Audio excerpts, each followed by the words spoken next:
सरल सीधे व्यक्ति को संसार में कष्ट सहने पड़ते हैं, पर चालाक व्यक्ति संसार में सुख पाता है, सफल हो जाता है। सफल नहीं होता, ये गलत शब्द है। सफल नहीं होगा। अभी कोई चालाकी से सफल हो सकता है। रावण जैसा कोई चालाक पुरुष था, सब विद्याओं का ज्ञाता, परम चालाक था। कालनेमित से बढ़कर कोई चालाक था?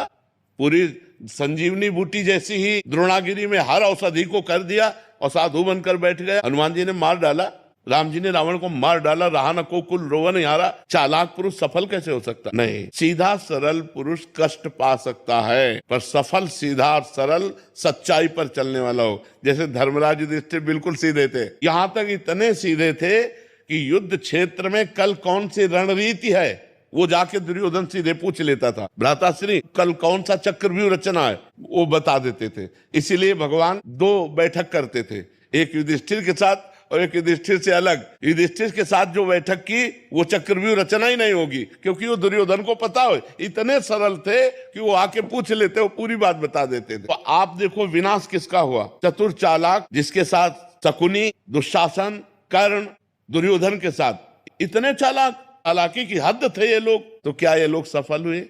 नहीं, सफल हुए सीधे साधे युधिष्ठिर जी महाराज। तो चालाक पुरुष तुम्हें सफल होते नजर आएगा, लेकिन सफल नहीं हो सकता। सीधा साधा पुरुष तुम्हें दुख भोगते नजर आएगा, लेकिन वो दुख भोगेगा नहीं, आगे चलकर वही विजय को प्राप्त होगा। थोड़ी यात्रा ऐसी है जिसमें संशय हो सकता है देखकर कि बेईमान, दुष्ट, चालाक, कपटी पुरुष उन्नति को प्राप्त हो रहा है और धर्मात्मा, ईमानदार दुख को प्राप्त हो रहा है। लेकिन परिणाम में सही चल रहा है, उसका सही परिणाम होगा, और जो गलत चल रहा है उसका गलत परिणाम होगा पक्का।